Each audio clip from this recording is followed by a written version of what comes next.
Hey there mga my loves, Aries! Thank you so much for always staying here with me in this channel, babe. So, our content for today is alamin natin kung ano ba yung naging karma nitong person na to sa pananakit sa'yo, Aries. So, this could be anyone, pero kung meron kang a specific person on mind, then just take how this resonates. So, wala tayong gender here, babae, lalaki, LGBT, lahat kayo welcome. Kung gusto nyo i-flip yung Rose Cross Watchers, of course, you can do that. And at the end of the day, palagi po kayong may free will. So, hi and hello there, new subscribers. Ako po si Yan. Welcome. Tuloy po kayo dito here with us. At sa mga returning viewers, thank you po sa inyong walang sawang pag-suporta. Just take only what resonates, guys. Okay? So, let's go ahead and check this. Messages. Spirit and Angel Guides, Archangel Michael, thank you so much for being present here in this Aries reading. Pwede niyo pong sabihin sa amin kung ano yung naging karma nitong person na to sa pananakit kay Aries. Ano po yung naging karma nitong person sa pananakit kay Aries? Can you please show me?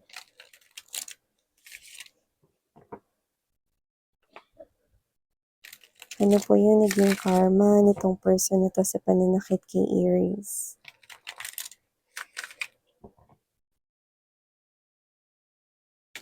Alam mo yung mga babes, no one has any right to hurt ang isa't isa, diba?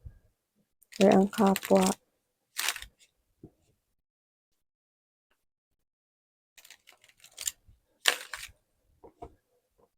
Okay, so let's go ahead, Aries. Ilatag na muna natin lahat mga babes bago natin i-read.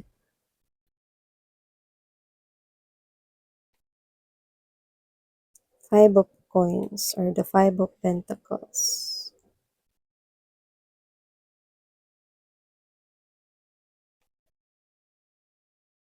Let's put it here.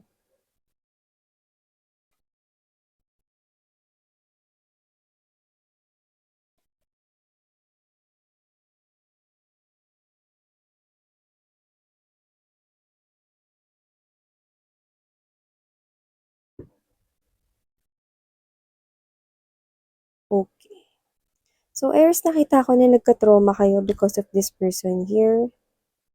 Pero nagkaroon na rin siya ng trauma. Nakita ko dito. One of the karma that this person here is meron. Pwedeng ito ay nangyayari ngayon. Nakikita ko rito na posibleng nahihirapan siya rito na makatagpo or makahanap ng bagong pag-ibig. Kasi lagi siya ritong naluloko after niya, mga babes, na natapos ang relasyon ninyo. After nung natapos yung relasyon ninyo. Kung may mga naging kakonek man siya, no, maaaring ini-end up na lagi siyang niloloko at iniiwan, no? So, maraming mga magagaling lang magsalita yun na lumalabas dito, no? At napagod siya doon at mukhang nahihirapan siya rito makahanap ng tunay na pag-ibig, no? Kasi parang after niyang maka-in relationship ka, parang ikaw na yung naging basehan ng pag-compare niya sa mga naka-relationship niya after you. So, nakita ko rito, no, na posibleng itong energy na to, no, is ngayon, posibleng wala siyang ka-relationship kasi afraid siya na masaktan. See? Kaya kung in-involve kayo nitong third party na to, no, sa isang, I mean, ng itong person na to sa isang third party, posibleng ito ay nangyayari na ngayon sa kanya. Nga 'no? Kasi may abandonment issue 'no, iniwan kayo nito at posibleng ginost kayo. 'Yun ang nakita ko rito 'no, at posible mga babes 'no na, itong person na 'to 'no is hinihintay pa rin kayo ngayon at 'yan ang kanyang biggest karma. Hinihintay niya kayo rito na posibleng i-unblock niyo siya or kung may pag-block man dito sa mga social media applications, Facebook, Instagram, o anumang social media. Puwede rin naman sa SIM card ninyo, pini-pray niya na tanggalin niyo na siya sa reject list or sa blacklist at, maaaring iniisip niya 'no, na sana tawagan niyo siya, mag-message kayo sa kanya, hoping siya rito, you know. Medyo matagal-tagal na rin siya naghihintay, yung nakikita ko rito 'no, pero parang suntok sa buwan 'no, na posibleng hindi na kayo rito mag-chat sa kanya at nag-i-imagine na lang siya rito. Actually, isa sa mga biggest karma niya rito 'no, is parang pinaniniwala niya pa rin yung sarili niya rito na, mahal niyo pa rin siya. Kahit hindi niyo siya rito kino-contact, yun ang nasa isip niya rito. Nasa isip niya yun kasi yun yung pinagpapaniwala niya sa sarili niya rito 'no, in order to stay na energized, in order na i-motivate yung sarili niya 'no, kahit alam niya na siya na lang naman yung nag-iisip nun. Yan, nakuha mo mga babes. So, this person here is actually waiting for you to reply or to chat first, okay? Or to call first, or to make a move first, no? Or mag-first movement dito sa kanya. Pero alam niya na hindi na yun mangyayari, pero yun yung pinipili niyang paniwalaan na hanggang ngayon, eh, may mahal pa rin kayo sa kanya, may pagmamahal pa rin kayo sa kanya. Pasensya na bulol, bulol sa Tagalog. So, yun mga babes, 'no? Nakita ko rin dito na isa sa mga nare-receive niyong karma ngayon, 'no, is nakikita niya rito na wala na talagang chance na maging kayo ulit, na mananatili na lang itong isang pangarap. Yan.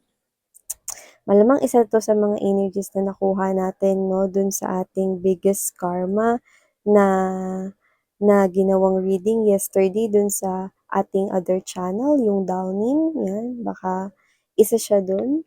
So, nakita ko dito na kung sino man 'tong energies na 'to 'no, biggest karma niya is yung naghihintay siya rito sa'yo pero naghihintay siya sa wala. Pero pilit na pinapaniwala ang kanyang sarili na meron pang chance na magbalik kayo sa kanyang piling, 'yan. So, hindi ko alam kung ito ba ay nangungupahan. Nakita ko ritong pinalaya siya, pinaalis, or napilitan siya ritong umalis kasi posibleng, gagawing negosyo yung space na inuupahan niya or merong business na magre-rent doon or baka, maaaring hindi siya nakakabayad kasi posibleng meron din siya ritong struggle sa pinansiyal, 'yan. So, nakita ko rito na parang meron siyang pinag-investan na money pero posibleng, hindi iyon, lumago sa kung paano niya ini-expect or inaasahan, 'yan. Yung iba sa kanila posibleng na-scam pa nga. So, nakita ko dito mga babes 'no, na kung sino man 'tong energy na 'to 'no, na connecting sa inyo, Aries, ang nakikita ko ditong karma kung hindi siya pinalaya sa tinitirhan niya, kung nangungupahan siya or whatever, sa tingin ko pinalaya siya rito 'no, ng kanya ritong parents, 'yan 'no. Nakita ko rito na kung meron man siya ritong family involved, nakita ko rito na, um galit yung pamilya niya sa kanya, 'no, or mga friends niya na tinuturing niyang family galit sa kanya nung naghiwalay kayo rito, 'no. Kasi nakita ko rito na posibleng diyan niya binalak umuwi or bumalik, 'no, sa kanya ritong biological family, pero mukhang hindi siya rito pinaunlakan, 'no, or kung, pinatira man siya diyan dami niyang naririnig, 'no. So, parang parang ano rin, parang it feels like na parang nakaka-suffocate yung mga sinasabi na parang, "Eh, sinasabi ko sa'yo, eh, niloko-loko mo kasi si Aries, eh, yan tuloy. Yan naman nangyari sa'yo." Yan. So, nakita ko rito posibleng hindi siya dito tinanggap ng parents niya dahil matured enough na siya rito at kailangan niyang harapin ang sarili niyang buhay, okey? At nakita ko rito 'no, na posibleng hanggang ngayon yung pamilya niya 'no, is ikaw pa rin yung gusto para sa kanya. Yan, whether kasal man kayo nitong person na 'to or hindi, mukhang like ka ng kanilang family. Kaya nakikita ko rito na alam din nila kung ano yung nangyari kung ba't kayo nagkahiwalay at mukhang kinakampihan ka nila dito, yan. So, nakita ko dito mga babes na posibleng siya ay pinalayas, lumayas, yan 'no, or whatever yung nakita ko dito. At nakikita ko rito na posibleng siya ay madalas na nag-iinom, mm. At posibleng yung mga kakuwentuhan niya at kausap niya sa inuman 'no, ay paiba-iba. Paanong paiba-iba, Miss 'yan? Kasi kung may mga friends siya rito at yun yung mga friends ay kumakampi sa'yo, nakita ko rito na posibleng hindi yun nakikipag-inuman sa kanya ulit. Posibleng nakipag-inuman once, tas topic is gano'n, at posibleng hindi na nakipag-inuman ulit. Kaya nakikita ko dito paiba-iba yung mga kainuman niya. Kasi wala na ritong halos gustong makinig sa kanya, eh. So, posibleng kainuman niya naman ngayon is mga katrabaho niya, kasamahan sa trabaho, okey? So, nakita ko rito na yung susunod naman is mga kainuman niya, mga kapitbahay naman niya. Yan. So, whatever the case may be, nakita ko rito na posibleng sinusubukan niya rito na makalimutan or sinusubukan niya rito 'no, na parang tina-try niya rito kung mabubura ba 'no, ng mga alak yung kanya ritong mga painful memories of the past. Alam naman nating hindi yun mangyayari pero dahil nga suntok sa buwan, tina-try niya pa rin 'no. So this person here, nakita ko rito 'no, na yung iba posibleng natanggal yan sa kanilang mga trabaho. Siguro pala absent kasi madalas nag-iinom, tanggal sa work. O yung iba, posibleng bago pa lang sila dun, iinom or nali tapos hindi na regular. Yan nakita ko rito. So nakita ko rito mga babes 'no, na pinagdadaanan niya yung struggle ngayon sa pera, tapos mukhang hindi pa maganda yung issue niya with his or her family dahil nga sa'yo, okay? Kasi nga I think ikaw yung pinakagusto ng family niya for him or her. So, posibleng kung may third party mo siyang pinakilala before, hindi nila yun gusto. Or kung sino man yung pinakilala niya 'no, hindi natuwa 'no, yung parents niya or yung mga kapatid niya 'no, dito sa pinakilala niya sa inyo, 'yan. So ngayon, sinusubukan niya siguro na parang ituon yung sarili niya sa paghahanap ng bagong pag-ibig, pero eto siya 'no, nahihirapan siyang makahanap ng hihigit sa'yo. 'Yan 'no. With the Nine of Wands energy 'no, parang siya ito na parang walang nagfi-fit or walang kahit na pumantay man lang sa'yo, wala. Kasi nakikita niya rito Aries 'no, na ikaw ay iba pala 'no, sa lahat ng kanyang nakilala at mga nakikilala. Ay ko. So, kung sino man 'tong energy na 'to, pagod na siya rito 'no, pero ayaw niya pa ring tumigil sa kahihintay sa'yo at tingin ko 'yan yung pinakamalaking karmang kinakaharap niya ngayon, 'no. Kasi parang dati sinasabi niya rito ang dali ng buhay 'no, kasi parang nakikita ka niya bilang matalino, magaling i-handle yung mga bagay-bagay, tapos nung nawala ka parang medyo naging mahirap sa kanya magdesisyon. Siguro ikaw yung laging nagdedesisyon, laging nag-iisip 'no, and now na mag-isa lang siya, 'di niya alam yung gagawin. Gusto niyang itanong sa inyo ano yung dapat gawin niya, pero hindi siya rito makalapit at hindi niya magawang lumapit sa inyo kahit gustong-gusto niya. Kasi kitang-kita niya yung katotohanan na siya ang nag-abandona sa inyo at siya ang nanakit ng damdamin ninyo. Hindi niya mababago at hindi niya rito, kahit ikot-ikutin pang mundo, hindi niya rito mababagong katotohanan na siya ang naging pulot dulo kung bakit wala kayo ngayon sa buhay niya. So, nakita ko rito na itong person na 'to 'no, everytime na susubok siya rito na umalis at magsimula ulit, lagi siya ritong nadadapa at nagfe-fail. Lagi niya nakikita yung sarili niya naghihintay sa wala, pero gusto niyang umasa. Isang araw, babalik kayo at magkakabalikan kayong muli. Yan. So, parang iniisip ninyo ano 'to, nababaliw na ba siya kasi pinapaniwala niya yung sarili niya ritong babalik pa ako miss yan kahit hindi naman. Actually, ganun talaga yung mindset ng taong nade-depress at nai-stress. Lalo na kapagka sobrang tindi ng kagustuhan nilang makuha ang isang bagay or makamit ang pagmamahal ninyo, sobrang desire niya yun.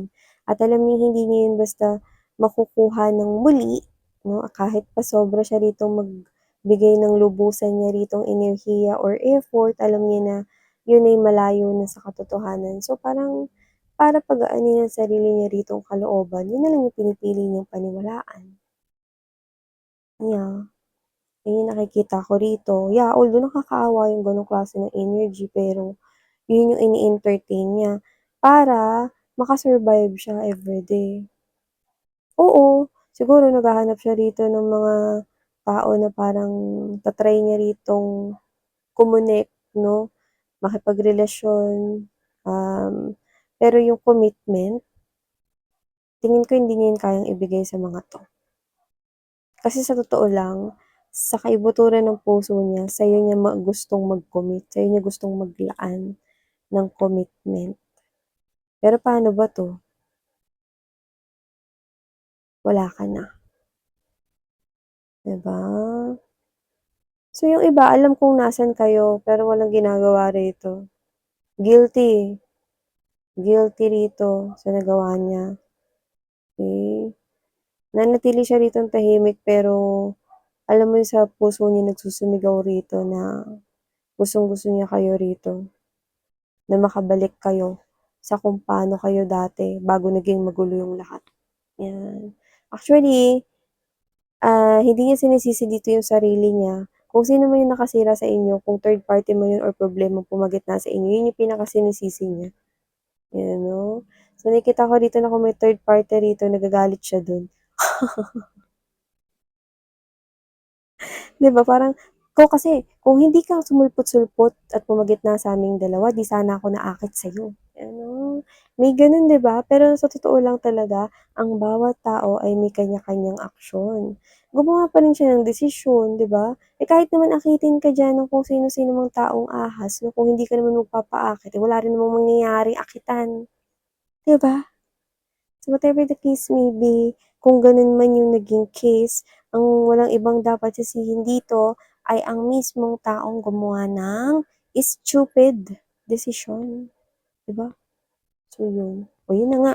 Yun yung mga nakuhang, karma nitong person na 'to 'no, sa pananakit niya sa inyo. Aries, okay? Just take how this resonates. Thank you so much and please do check out other channel if you want to make tambay there. Welcome na welcome ka. Muli ako po si Yan. Sarangayo. Love and light. Inyo.